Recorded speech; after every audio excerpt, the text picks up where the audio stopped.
আসসালামু আলাইকুম রহমতুল্লাহি ওয়া বারাকাতুহু। গণতান্ত্রিক দেশের জনগণ ও গণতান্ত্রিক দেশ কি আসলেই স্বাধীন?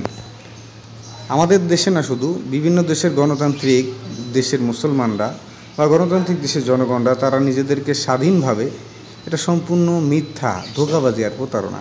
গণতান্ত্রিক দেশের জনগণ হলো গোলাম, এবং সেই দেশের যারা পরিচালনা করে শাসন ব্যবস্থা, তারা হচ্ছে আসলে পশ্চিমাদের এজেন্ট ব্যতীত আর কিচ্ছু না। গণতন্ত্র কোথা থেকে এসেছে? পশ্চিমা থেকে এসেছে। আপনাদের কাছে যদি প্রশ্ন করি, এই গণতান্ত্রিক রাষ্ট্রগুলো দেখবেন আমেরিকার হাতে বাঁধা। গণতান্ত্রিক রাষ্ট্রগুলো আমেরিকার হাতে বাঁধা, এবং গণতান্ত্রিক রাষ্ট্রের জনগণ শুধু গোলাম, আর কিছুই না। তাদের মিথ্যা স্বাধীনতা, মিথ্যা ধোঁকাবাজি, মিথ্যা কিছু ভূখণ্ড, মিথ্যা একটা স্বাধীনতার গান তাকে শোনানো হয়, যা সম্পূর্ণ মিথ্যা। গণতান্ত্রিক সংবিধান সেটাও কপি করা, আমেরিকার থেকে কপি করা বা পশ্চিমা সংবিধান থেকে কপি করা সব কিছু।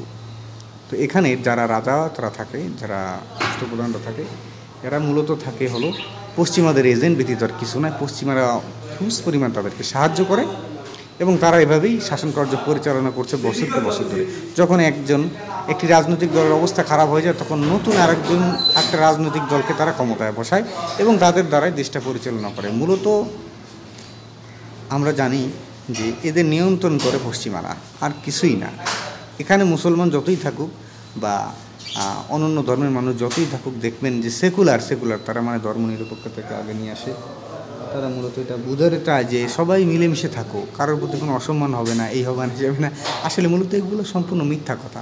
গণতান্ত্রিক রাষ্ট্রে ইসলাম সঠিকভাবে পালন করা যায় না, কারণ একজন মুসলমানের পরিপূর্ণ জীবন যদি ইসলাম দিয়ে সাজাতে হয়, তাহলে তার ইসলামী শাসন ব্যবস্থার প্রয়োজন হয়। সে বিচার কার্য তাগুতের কাছে নিয়ে যাবেন। আল্লাহ পাক রব্বুল আলামিন কাছে তারা কি তাগুতেরকে আল্লাহর আইনের চাইতে কি তাগুতের আইন তাদের কাছে প্রিয় লাগে? সুতরাং গণতান্ত্রিক রাষ্ট্রের এবং গণতান্ত্রিক রাষ্ট্রের যে আপনার হর্তাকর্তারা আছে বা পুলিশ বাহিনী আছে, এরা সবাই গোলাম। যে পৃথিবীর যত গণতান্ত্রিক রাষ্ট্র আছে, সমস্ত পুলিশ, সেনাবাহিনী, যত বাহিনী আছে, মিডিয়া, ব্যাংক এবং রাজনীতিবিদ, এদের এই চারটা পদ্ধতি পশ্চিমারা এই চারটা তাদের কঠোর কন্ট্রোলে রাখে। আপনারা শিখে রাখুন, প্রথমত রাজনীতিবিদরা যারা আছে তাদের কন্ট্রোলে রাখে। দ্বিতীয়ত কথা হচ্ছে মিডিয়া, তৃতীয়ত ব্যাংক, এবং চতুর্থ হচ্ছে এই দেশের মিলিটারি বাহিনী। এই চারটাকে নিয়ন্ত্রণ করে জাতিসংঘের মাধ্যমে। তো সুতরাং যেই বোকা মনে করে যে না, গণতন্ত্রকে আমরা রাষ্ট্র স্বাধীন, মিথ্যা কথা। তাদের নিজের দেশের সংবিধান কেন প্রণয়ন করে না? কেন সেই ব্রিটিশের ধারা আজ পর্যন্ত বাংলাদেশ সহকারে বিভিন্ন দেশে 1947 ধারা, 1977 ধারা, এই ধারার উপরে কিন্তু আজ পর্যন্ত গণতান্ত্রিক রাষ্ট্রগুলো প্রতিষ্ঠিত। কেমন?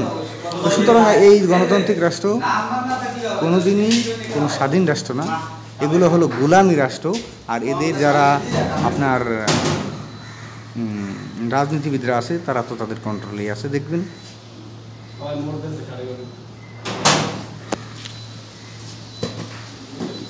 সম্মানিত ভাইরা, আপনারা অবশ্যই জেনে গেছেন যে গণতান্ত্রিক রাষ্ট্র আসলেই একটা পতাকা দিয়ে দিছে, হয়তো একটা পতাকা ধরে দিচ্ছে। আমাদের উসমানী খেলাফত যখন শেষ হয়ে যায়, তখন কিন্তু 80টা রাষ্ট্র প্রতিষ্ঠিত হয়।